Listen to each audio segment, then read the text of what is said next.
Welcome back to PianoTurtle. Today we're going to talk about Rachmaninoff Piano Concerto No. 3, second movement. This is very complicated, actually, but then I'm going to break it down and hopefully it's going to be simple. It is complicated because it is very innocent, all right, and it's very easy to overlook some of the details of this opening, this introduction, or transition if you're connecting it to the first movement. We begin right where we left off.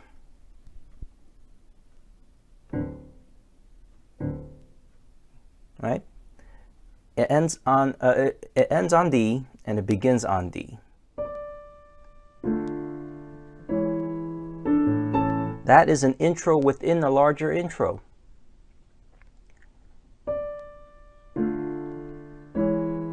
Here's the melody.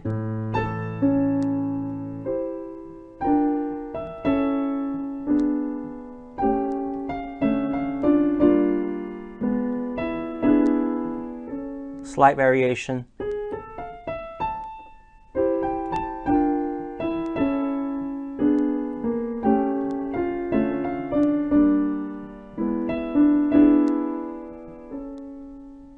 All right, now moving on, continuing the melody. These are strings. The opening was played by the winds. Now it's the strings' turn. Violin, viola, cello, bass.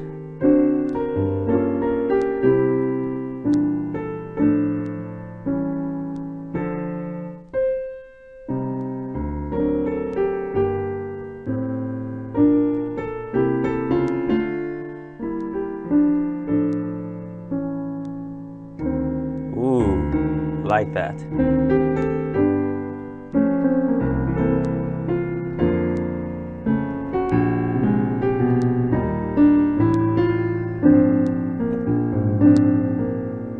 We're going to talk about that chord right there.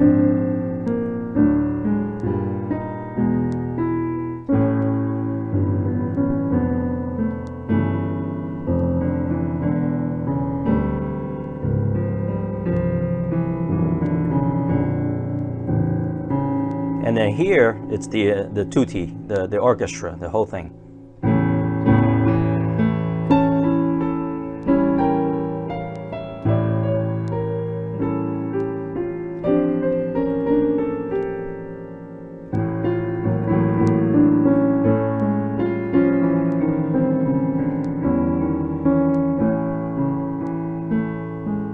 Bassoons.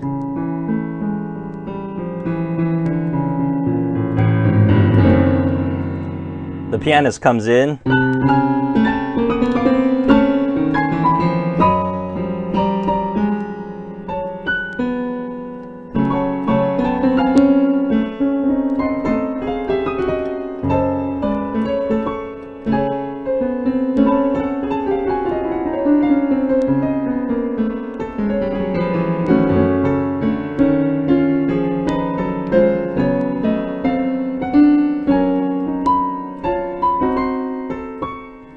That was not very well played, but today is not the performance.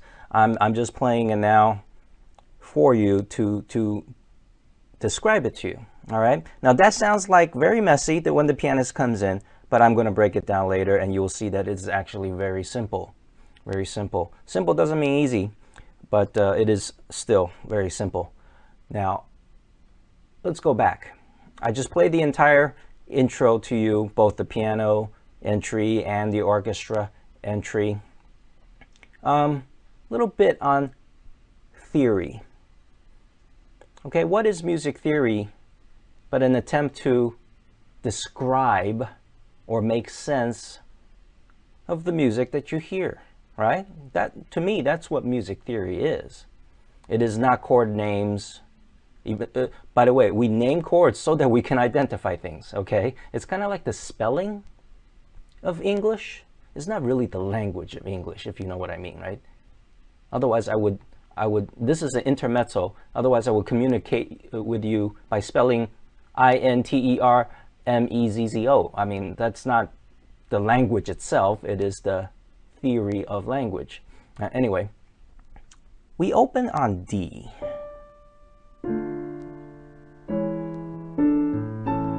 And then we go into the key signature, which is A major. Right? 3 sharps. C sharp, F sharp, and G sharp. So the key signature says A major.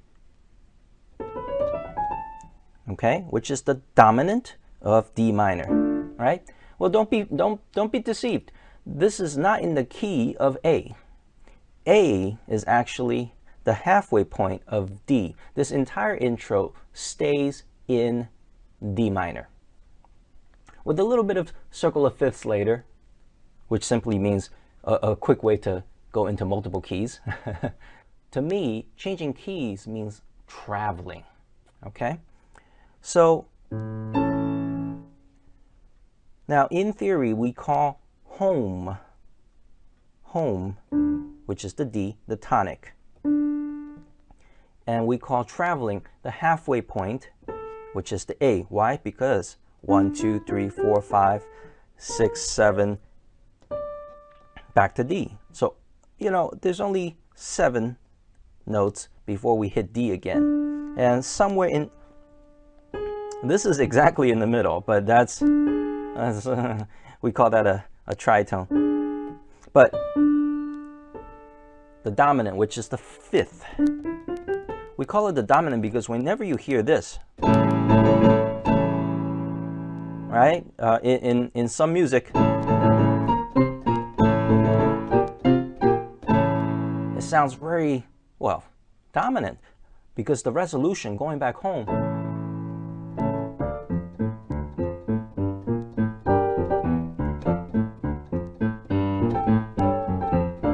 right, it's actually more relaxing. So relax. Oh, that says something. The reason why I say this is in the dominant and D is still the tonic is because if A major was the tonic, then the melody should start with C sharp, not A.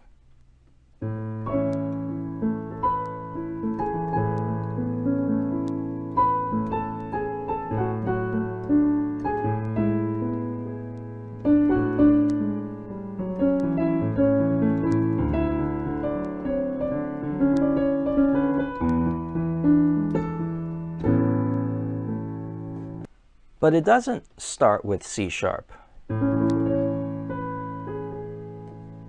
right?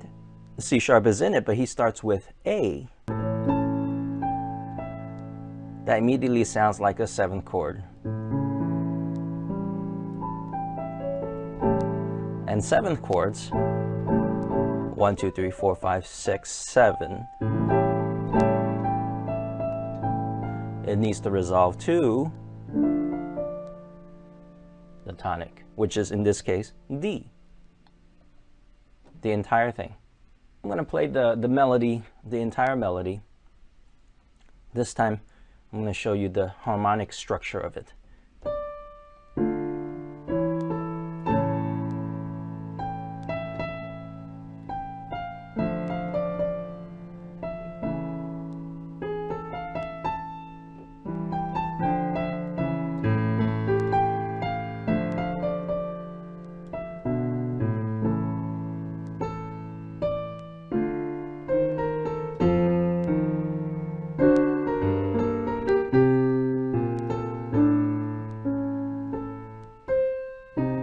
A little bit of circle of fifths.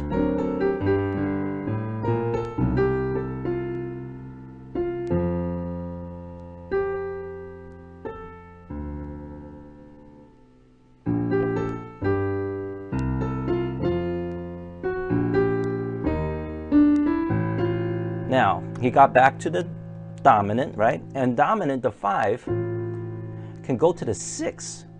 And that's what we call a deceptive ending or cadence. resolution, deceptive resolution.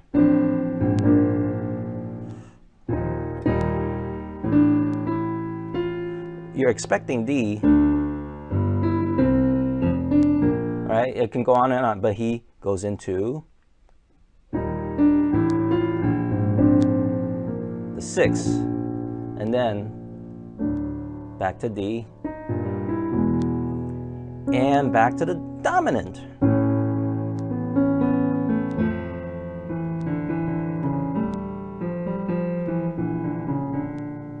And when the orchestra joins, it stays in dominant.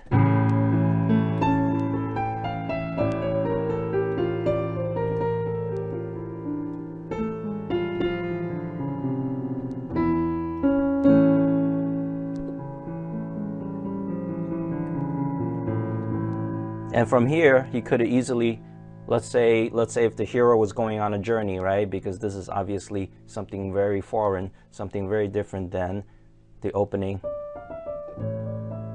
He could have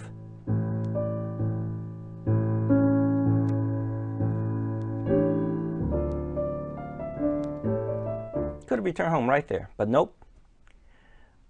What Rachmaninoff does here is use one of the easiest way to go to any key you want. All right? Chromaticism. Right? So chromaticism. He goes from the dominant. He could have just went right there.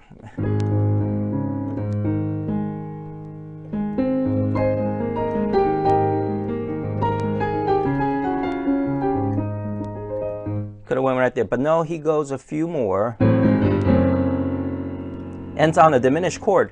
Diminished chord is another chord that demands resolution. It could have went to G minor or G major.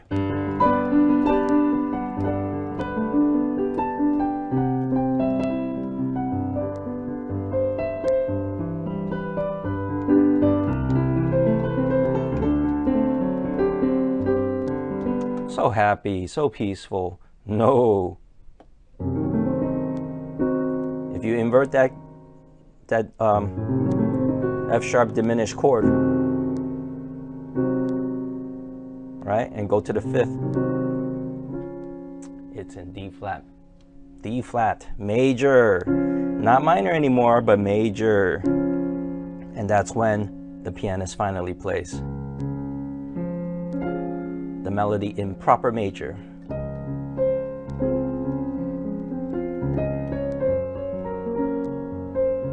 It is between the dominant and the tonic throughout the entire thing. So I'm going to explain more, but there's not too much to explain, except that I never saw this when I played it the first time. It is through looking at it and hearing something weird, because this,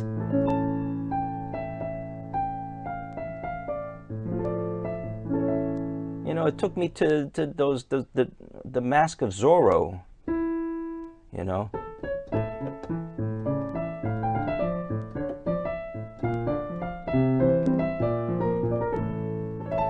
Just took me right there, and I was like, wait a minute. That kind of music stays in the dominant almost the entire time and rarely goes into the tonic, musically speaking. This is one of the only times, 1 out of 2 actually, the intro and the outro of this movement is orchestra alone. No pianist at all. It is the only times you get to hear the orchestra play alone. The entire first movement, you get to hear the pianist play alone, yes, in the cadenza. But no orchestra, solo, tutti, symphony at all, right? Only in the second movement.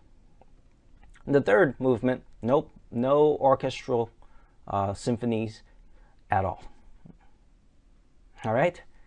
So to me, once I realized that, once I looked at the entire thing and analyzed the entire thing, these 2 moments become very special. So enjoy it. Now, practically, there was a lot of action in the first movement. this is a 43 to 45 minute long piece for the pianist, right? Practically speaking, he really should rest. So to have an entire solo part at the beginning of the second movement, I think it's strategically placed and musically placed. All orchestra, no pianist. Why? Well, one interpretation, one story you can cook up is he disappeared, right? Or he disappeared into his own mind and started dreaming about a distant future, or about something entirely different because his life is a mess right now, or he's growing, or he's in between places. And he sees a faraway village, and it's represented by this brand new melody. This right here.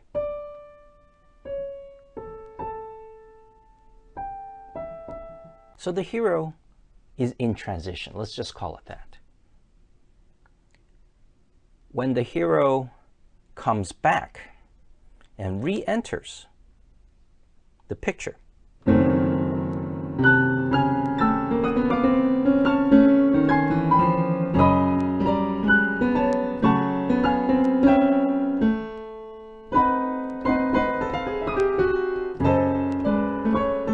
all that sounds really crazy, but let's break it down.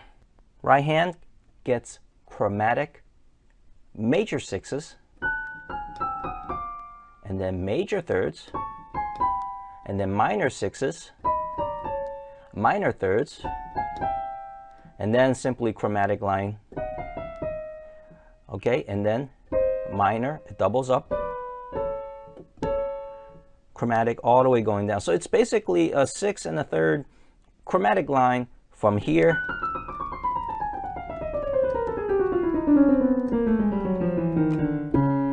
all the way to the 5th of C sharp, because we landed on, not C sharp, F sharp, because we landed on F sharp.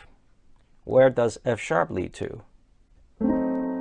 As I said earlier, it leads to D flat major. Now, what is D flat major? It is only one step away from D minor. Very close, but so far. So far, but very close, right? It is far from A major, but A major is not the tonic. It's just the dominant. The resolution D to D flat. Now that is close, but it feels far. But let me break it down. Right hand. Chromatic, right? Now that's simple. That's simple. You just hit every note going down. What about the intro of the first movement? Every time the intro to something new, he always starts like this. Two note, right? The two note motif.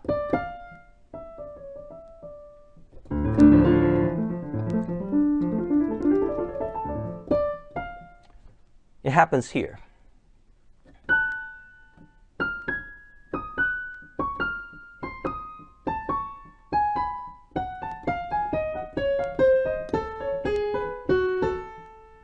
First movement cadenza.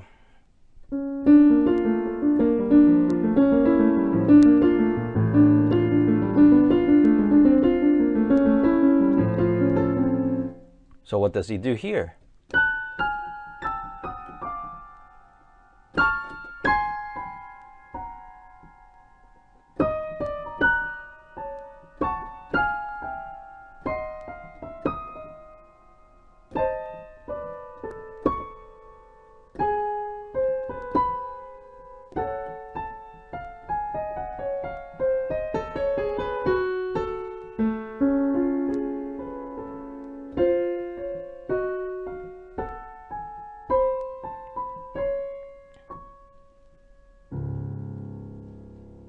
Chaotic, but simple in terms of ideas.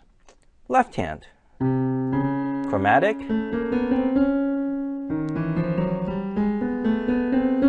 chromatic going down, chromatic going up, and then the left hand, when it does this,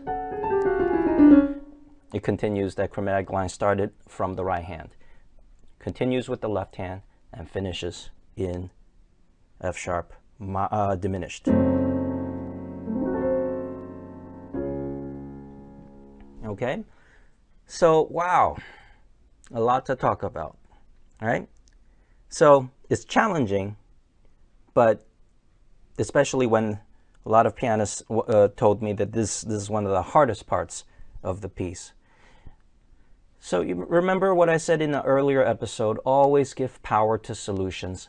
Once I broke it apart and I realized it is a chromatic and it is also the two-note motif, right? The intro motif, let's call it that. You know, at least I eased my mind down. Says, okay, there's not much to figure out here. All these accidentals I see, by the way, accidentals in every beat.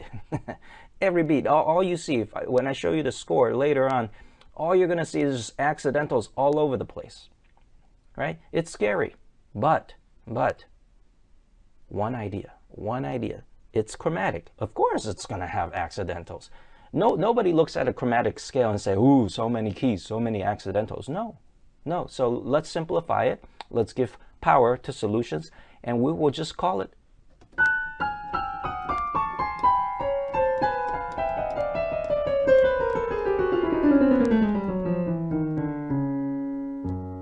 a simple chromatic scale. All right, so that's my little breakdown of the intro to the second movement. Now the outro, I will give you a slight spoiler. Remember when I said that C